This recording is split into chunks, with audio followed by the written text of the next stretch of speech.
नाज़रीन, क्या America Iran के साथ मुज़ाकरात करेगा या फिर जंग मुस्तरद करने की पूरी कोशिश करेगा? क्या वो कामयाब होगा या नहीं?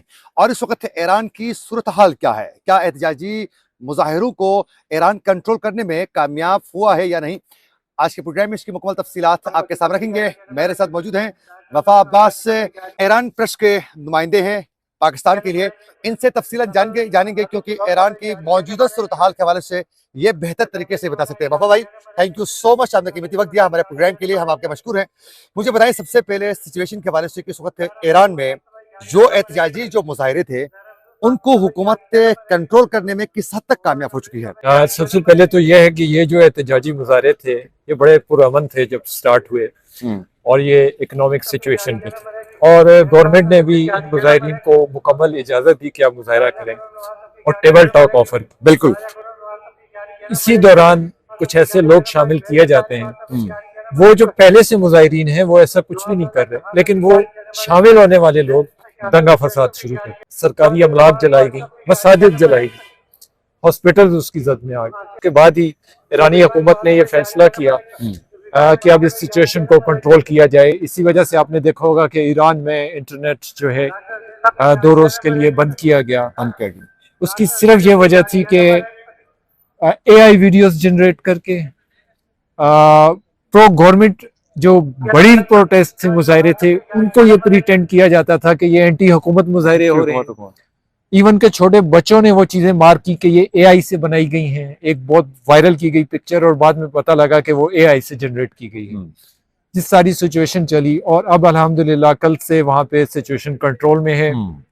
तेहरान में, इस्फहान में, शिराज में, यज़्द में, जितने बड़े शहर हैं, कुम में, मशहद में मामूल की चीजें शुरू हो चुकी हैं। आज आपने देखा होगा टीवी पे कि एक तो 3 रोज शोक का ऐलान किया गया। बिल्कुल ऐसा ही है। जो लोग शहीद हो गए इन मुजाहिरों में उनके लिए। इसके अलावा ईरान में हर बड़े छोटे शहर में हुकूमत और इस्लामी इंकलाब के हक में लोग निकले हैं। हाँ।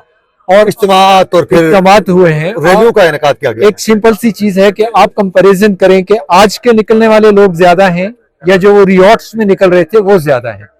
आज लाखों की तादाद, लाखों करोड़ों की शक्ल में लोग बाहर निकले हैं। साथ ही 2 चीजें आपने खुद बयान कर दी हैं कि या तो टॉक्स होने जा रही हैं। टॉक्स पर आने से पहले मुझे बताएं कि इस वक्त इंटरनेट जुज़वी तौर पर बहाल किया गया था कल, तो आज मुकम्मल तौर पर खोला गया है इंटरनेट की तमाम। आकिल साहब, 100% तो हम नहीं कह सकते, लेकिन majority of the areas are now having internet services. नशरियात भी शुरू हो चुकी हैं। आपने देखा होगा एक्स पे भी लोग और बाकी जितने प्लेटफॉर्म हैं उस पे भी दोबारा आ चुके हैं। एहतजाजी मुजाहिरे किन किन शहरों में अभी भी जारी हैं हुकूमत मुखालिफ? देखें, अगर हम बात करें कि जारी कहाँ है तो शायद कहीं पे नहीं। अच्छा। ये लोग टोलियों में निकलते हैं रात को, जिस तरह। अच्छा, कल एक खबर भी गर्दिश कर रही थी कि ईरान में दिन के वक्त हुकूमत के हामी जो मुजाहिरे हो रहे हैं, रात के वक्त सड़कें खाली होती है तो फिर ये आते हैं और फिर सड़कों पर कब्जा कर लेते हैं।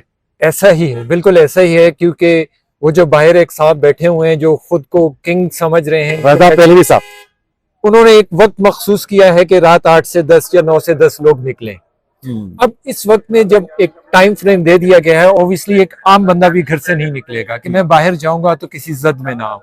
उस वक्त सिर्फ शिद्दत पसंद शैतान लोग निकलेंगे, और ये ग्रुप्स हैं, they are kind of groups. एक मोहल्ले का एक ग्रुप, वो आपस में टैली करते हैं कि हम उस जगह से आएंगे, तुम उस जगह से आओगे। Okay. And they have petrol bottles और समथिंग लाइक दैट कि हम किसी चीज को जला दें, जो उनको प्रैक्टिस दी गई है, जो उनको और इन सब को हैंडल हर एरिया में एक बंदा कर रहा होता है जो उनको इंस्ट्रक्शंस दे रहा होता है। He is agent of Mossad, he is agent of CIA और व्हाटएवर, और वो उन सबको चला रहा होता है। अगर आप मुजाहिरे जो हुए हैं वो ऑब्वियसली मुजाहिरे वो थे जो एक्चुअल मुजाहिरे थे, और गवर्नमेंट उनसे बात करना चाह रही, जो महंगाई के खिलाफ कर रहे थे। अच्छा, मुझे ये बताएं कि डोनाल्ड ट्रंप की जानिब से आए रोज धमकियों का सिलसिला बदस्तूर जारी था। आज जो उन्होंने आज की स्टेटमेंट की जो सामने आई है उसमें कह रहे हैं कि हम एक तो फौजी कार्रवाई के साथ साथ दीगर ऑप्शंस पर भी गौर कर रहे हैं और मुज़ाकरात पर भी बात हो रही है, वो उन्होंने कुछ कहा है। फिर दूसरी जानिब ईरान के वजीर खारजा ने कहा कि हम टॉक और हम वार दोनों के लिए तैयार बैठे हुए हैं। तो इसके पीछे कोई कहानी तो नहीं चल रही है मुज़ाकराती अमल को आगे बढ़ाने के लिए? You are right into that कि क्या कहानी चल रही है। देखें, दोनों चीजें पैरेलल सेम टाइम पे आ रही हैं। एक तरफ ट्रम्प साहब थ्रेट कर रहे हैं कि I will do something against Iran. दूसरी तरफ वो कह रहे हैं मुज़ाकरात की बात। फिर अमेरिकन साइड से भी ये चीज आ रही है, अब्बास अराक्ची साहब का भी बयान आ गया है। आ गया। Trump is a person like you know him well, may be more than me, कि लास्ट टाइम भी उन्होंने 4 दिन का टाइम दिया और रात में स्ट्राइक कर दी। हाँ so we can't believe in him. सही, मतलब ट्रम्प पे बिलीव करना ऐसा है खुद को धोखा देने वाली बात। सो आई थिंक कि ईरानियन गवर्नमेंट भी ये चाह रही है कि कोई मेजर इस तरह का इंसिडेंट, एक ऐसी स्ट्राइक या वॉर टाइप दोबारा ना हो जिसमें एक बहुत बड़े पैमाने पे फिर प्रॉब्लम्स आती हैं, ऑब्वियसली मुल्क के लिए भी, खत्ते के लिए भी। बिल्कुल ऐसा ही है। और जो आज की रात है, टुनाइट, इट्स इम्पोर्टेंट। ओके, इसमें या तो मुज़ाकरात कामयाब हो जाएंगे, और अगर उन चीज़ों पे लाइक आप देखें कि अयतुल्ला खामनेई ने, रहबर ईरान ने एक बयान में कहा कि एक मगरूर शख्स दुनिया के फैसले कर रहा है, but Iran is not Venezuela. ऐसा नहीं हो सकता कि you go to Iran and you do your thing and you come back. It's not possible, it's not possible. Even it's not possible to throw your troops in Iran. It's Yes. not possible. So there is something in the mind of Trump. उसने कुछ plan कर रखा है। बिल्कुल, जो माहिदा उसके सामने एक प्लेन जो है रखा गया था 2 रोज कबल, कि इस प्लेन के थ्रू जो हम ईरान पर ये कर सकते हैं। तो इस वक्त सबसे बड़ी चाहत जो है, तमन्ना इस वक्त नेतन्याहू की हमें लग रही है कि वो ईरान पर स्ट्राइक के लिए बहुत ज्यादा बेचैन है। वो चाहते हैं कि अमेरिका किसी तरीके से शुरू करें और मैं बैठ के तमाशा भी देखूं और साथ भी दे दूं, लेकिन वो तमन्ना उनकी पूरी होती हुई नजर नहीं आ रही है। इंशाल्लाह, आई होप सो, ऐसा कुछ भी नहीं होगा।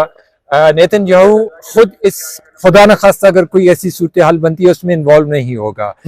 जो इंफ्रास्ट्रक्चर इसराइल में तबाह हो चुका है और जो लोकल ज्यूज ने गवर्नमेंट को क्लेम कर रखा है रिहैब के लिए, रिकंस्ट्रक्शन के लिए, दैट्स अ बिग अमाउंट। बिल्कुल ऐसा ही। And Israeli government have to pay that.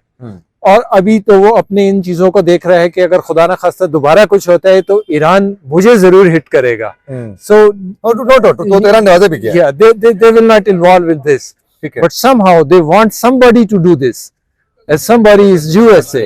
अच्छा, मुज़ाकराती अमल में आप क्या समझते हैं कि लेन देन वाली तो बात हो गई, नो डाउट, तो उसमें ईरान से क्या डिमांड किया जा सकता है और फिर ईरान किस तरह खेल सकता है उन डिमांड्स को लेकर? अभी तक जो सारी सूरत हाल पिछले कुछ सालों से चली, फलस्तीन का इशू, फिर मिडल ईस्ट में जो दीगर issue, US has one problem with Iran, that is resistance, मुकावमत।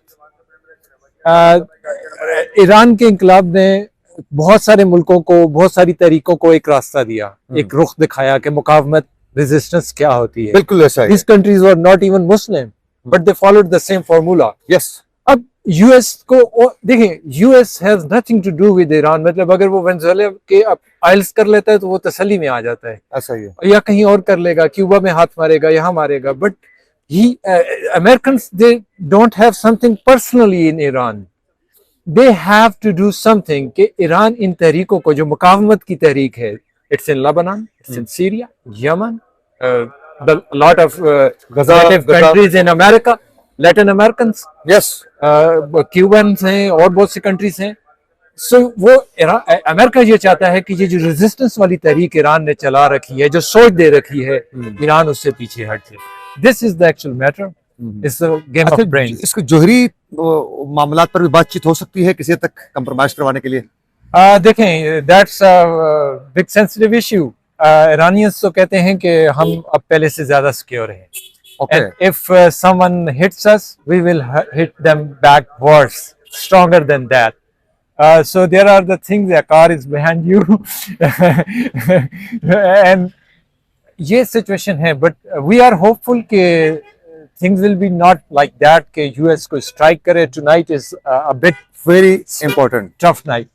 Thank you so much. आप लोगों ने वफा अब्बास की गुफ्तगू सुनी। इनका यही कहना है कि आज की रात बड़ी अहम है। जिस तरह 2 रोज कबल जो है, जब पे पासदान इनकलाब को परमिशन दी गई थी, हैंड ओवर किए गए थे सिचुएशन को, तो वो रात जिस तरीके से बड़ी अहम थी, इसी तरह आज की रात बड़ी अहम है। देखते हैं बात मुज़ाकरात की तरफ बढ़ती है या फिर कोई जंगी माहौल बन जाता है। इसी के साथ अपने मेजबान आकिल हुसैन बागरी को दीजिए इजाजत। अल्लाह ने के बाद।